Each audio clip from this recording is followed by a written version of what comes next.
Friend, कैसे हैं आप लोग। आशा करता हूँ अच्छे हैं, अपने अपने काम में मस्त हैं। तो मैं पोस्टकास्ट आज से चालू किया हूँ। मेरा पोस्टकास्ट का ये पहला वीडियो है और आपको अपने बारे में सबसे पहले मैं बताऊंगा कि मैं भागलपुर शाहजंगी का रहने वाला हूँ और आप लोग को मैं अपना रियल स्टोरी बताना चाहता हूँ कि मैं अपने लाइफ में क्या क्या किया और किस तरीके से मैं यहाँ तक पहुँचा हूँ। अगर आप मेरे वीडियो से सहमत हैं, आपको अगर मेरा चैनल अगर आपको अच्छा लगता है तो प्लीज़ हमारे चैनल में थोड़ा सा ध्यान दीजिएगा, गौर कीजिएगा। अपनी आज की ज़िंदगी के बारे में बताना चाहता हूँ गाइस कि आज की ज़िंदगी में इंसान का हालत क्या हो गया और क्यों हो गया है ऐसा, आपको मैं ये बताने चाह रहा हूँ। आप हमारे वीडियो पे बने रहें और आपको मैं पूरा स्टोरी बताता हूँ अपने बारे में कि मेरे साथ क्या हुआ। फिर मैं आपसे भी बात करूँगा, आपको अपने पॉडकास्ट पे भी बुलाऊँगा और आपसे बात भी करूँगा और आपसे आपके बारे में भी करके गया था। तो मम्मी 200 या 250 रुपये हाथ में दी थी। हाथ में देने के बाद मम्मी पापा से मिले भी नहीं और हम दिल्ली चले गए। दिल्ली गए तो हम अच्छा साल 1.5 साल दिल्ली में रहे। तो अचानक से भाई का फ़ोन आता है कि पापा का तबीयत ख़राब है, तुम जल्दी से आ जाओ। तो पता तो नहीं चला उतना, तो लगा कि शायद में पापा का तबीयत ख़राब होगा। तो जब हम वहाँ से आए, चालू टिकट में भी किसी तरीके से घुस के आए और उस समय रेल मंत्री लालू यादव था, तो बहुत सारा छिनताई वगैरह भी हो रहा था। तो उस बोगी में हम भी घुसे जिस बोगी में छिनताई हुआ। तो हम लोग किसी तरीके से भागलपुर पहुँचे। जब घर आए तो ये रोड भी बना हुआ नहीं था शाहजंगी का।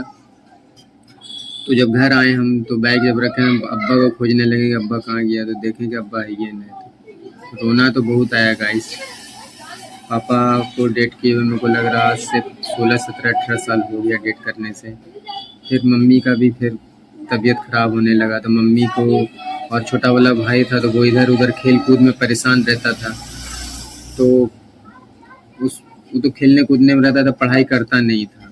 उसके कारण से मैं बाहर ही खटने रहा और मैं हमेशा सोचा था कि मैं हमेशा बाहर रहूँगा, कभी घर पे कभी भी कोई धंधा नहीं करूँगा।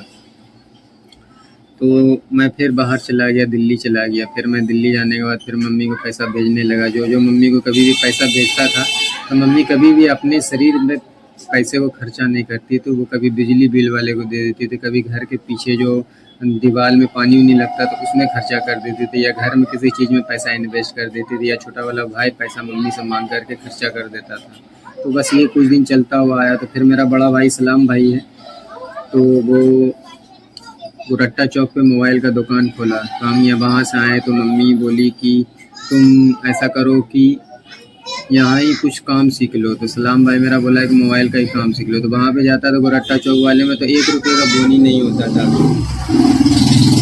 तो गैस तो भाई बोला कि अभी तुम ऐसा कर, एक बार और दिल्ली चला जा, फिर दिल्ली से आएगा ना तो फिर मैं मार्केट में दुकान का बंदोबस्त करता हूँ। अगर मिल गया कोई रेंट पे वगैरह दुकान तो फिर वहाँ हम दुकान करेंगे, तो फिर वहाँ तुम आना। तो फिर मैं दिल्ली चला गया। तो पता चला दिल्ली में कि सलाम भाई ने मोबाइल का दुकान ले लिया शाह मार्केट में।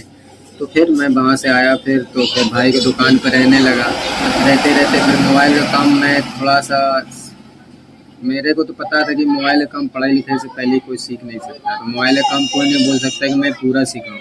इतना से सीखा हूँ कि कोई फ़ोन को मैं ठीक कर सकता हूँ और आईसी वाला काम नहीं करता हूँ। फोल्डर लगाना, IC short, board short, charging plate, ये सब। अब तो ऐसा हो गया फ़ोन गाइस कि आपका अगर मोबाइल है आप भी आधा मिस्त्री आप खुद हो। तो बस इसी तरीके से मोबाइल का काम सीखने के बाद फिर मैं शाह मार्केट में ही पार्टनरी में रह गया। वो कुसुम चच्चा करके नाम था, जो उसका रेडियो वगैरह का दुकान था। मैं उस दुकान पे रहने लगा था। तो वहाँ से फिर मेरा एक दोस्त अफसर आया सूरत से कि बोला अरे काम चल नहीं रहा, तो चल ऐसा कर मेरे साथ सूरत चल। तो काम चल नहीं रहा था गाइस मार्केट में। तो हम भी क्या किए, जिस दुकानदार के यहाँ रहते थे उसको हम बोले नहीं यार, अचानक से तत्काल में टिकट कटा के हम सूरत पहुँच गए। सूरत जाने के बाद वहाँ पे जो भाई काम था हैंड वर्किंग का, इतना पैसा कमाया था। वहाँ ही मैं first time Nokia Lumia 625 model लिया था और वो मॉडल 17,000 का लिया था मैं। फिर 17,000 का लेने के बाद वहाँ से फिर मैं, मम्मी का अचानक से तबीयत ख़राब हुआ तो फिर वहाँ से मैं पैसा भेजने लगा। अकबर के अकाउंट में, मेरा एक दोस्त उसके अकाउंट में पैसा भेजते रहा। तो मम्मी को निकाल के देता रहा। छोटा वाला भाई पापा डेट किया, गाइड लाइडिंग होने नहीं लगा, कोई भाई गाइड लाइडिंग किया नहीं छोटे वाले भाई का, तो वो